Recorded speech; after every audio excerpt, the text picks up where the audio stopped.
ಅಡ್ಡಮತದಾನದ ಬೆನ್ನಲ್ಲೇ ಆಣೆ ಪ್ರಮಾಣಗಳು ಕೂಡ ಜೋರಾಗಿ ನಡೀತಾ ಇದೆ.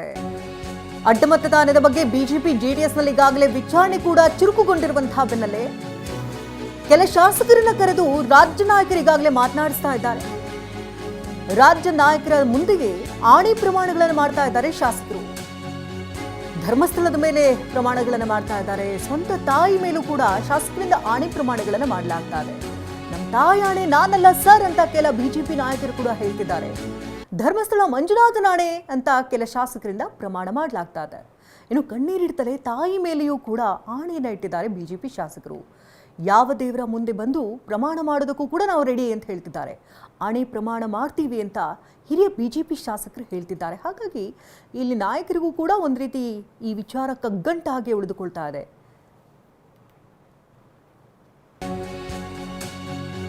ಇನ್ನು ಪರಿಷತ್ ಚುನಾವಣೆಯಲ್ಲಿ ನಾನು ಅಡ್ಡ ಮತದಾನ ಮಾಡಿಲ್ಲ ಅಂತ ಬೇಲೂರು ಕ್ಷೇತ್ರದ ಬಿಜೆಪಿ ಶಾಸಕ ಎಚ್.ಕೆ. ಸುರೇಶ್ ಸ್ಪಷ್ಟನೆ ಕೊಟ್ಟಿದ್ದಾರೆ. ನನ್ನ ಕಣಕಣದಲ್ಲೂ ಕೂಡ ಸಂಘ ಪರಿವಾರದ ರಕ್ತ ಹರಿತಾ ಇದೆ. ಮಂಜುನಾಥ ಚನ್ನಕೇಶವನ ಮೇಲೆ ಆಣೆ ಮಾಡಿ ಹೇಳ್ತೀನಿ, ಪಕ್ಷ ಯಾರಿಗೆ ಹೇಳಿತ್ತೋ ಅವರಿಗೆ ನಾನು ನನ್ನ ಮತ ಹಾಕಿದ್ದೀನಿ.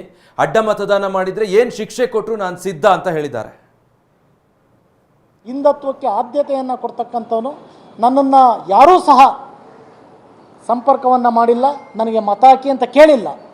ಅದರಲ್ಲೂ ನಮ್ಮ ಪಕ್ಷದ ನಾಯಕರಾದಂಥ ಸನ್ಮಾನ್ಯ ವಿರೋಧ ಪಕ್ಷದ ನಾಯಕರಾದಂಥ ಅಶೋಕ್ ಅಣ್ಣವರು ಯಾರಿಗೆ ಮತವನ್ನು ಚಲಾವಣೆ ಮಾಡಬೇಕು ಅಂತ ವಿಪ್ಪನ್ನು ನೀಡಿದರೆ ಅವರಿಗೆ ಪ್ರಾಮಾಣಿಕತೆಯಿಂದ ನಾನು ಮತವನ್ನು ಚಲಾವಣೆ ಮಾಡಿದ್ದೀನಿ.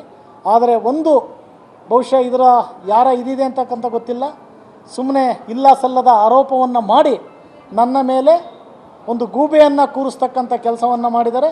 ಬಹುಶಃ ಆ ಭಗವಂತನ ಆಶೀರ್ವಾದದಿಂದ, ಚನ್ನಕೇಶವನ ಆಶೀರ್ವಾದದಿಂದ, ಧರ್ಮಸ್ಥಳದ ಮಂಜುನಾಥ ಸ್ವಾಮಿ ಆಶೀರ್ವಾದದಿಂದ ಎಲ್ಲಿ ಕರೆದರೂ ಸಹ ಧೈರ್ಯದಿಂದ ಪ್ರಮಾಣ ಮಾಡಲಿಕ್ಕೆ ನಾನು ಸಿದ್ಧನಿದ್ದೇನೆ.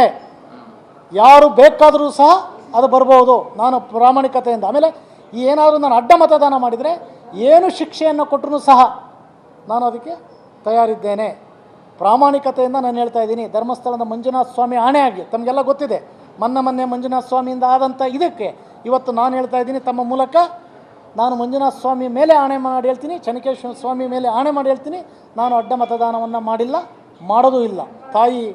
ನನ್ನ ತಾಯಿಗೆ ಎಷ್ಟು ಗೌರವವನ್ನು ಕೊಡ್ತೀವಿ, ಪಕ್ಷಕ್ಕೆ ಅಷ್ಟೇ ಗೌರವವನ್ನು ಕೊಡ್ತೀವಿ. ಮುಖ್ಯಮಂತ್ರಿಗಳು ಒಂದಿಷ್ಟು ಅನುದಾನವನ್ನು ಕೇಳಲಿಕ್ಕೆ ಇನ್ನೊಂದು ಸಂದರ್ಭದಲ್ಲಿ ಹೋದಂಥ ಸಂದರ್ಭದಲ್ಲಿ ಮುಖ್ಯಮಂತ್ರಿಗಳು 224 ಜನನೂ ನೋಡ್ತಾರೆ.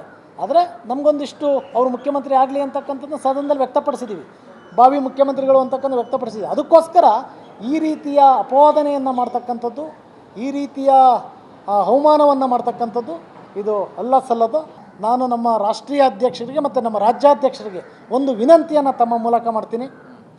ಇದನ್ನು ಏನು ಶಿಸ್ತು ಪಕ್ಷ, ಭಾರತೀಯ ಜನತಾ ಪಕ್ಷ ಅಂದರೆ ಒಂದು ಶಿಸ್ತಿನ ಪಕ್ಷ. ಆ ಪಕ್ಷದಲ್ಲಿ ಈ ಥರದ್ದು ಯಾರೇ ಮಾಡಿದರೂ ಸಹ ಗಲ್ಲಿಗೆ ಏರಿಸ್ತಕ್ಕಂಥ ಕೆಲಸವನ್ನು ಮಾಡಬೇಕು.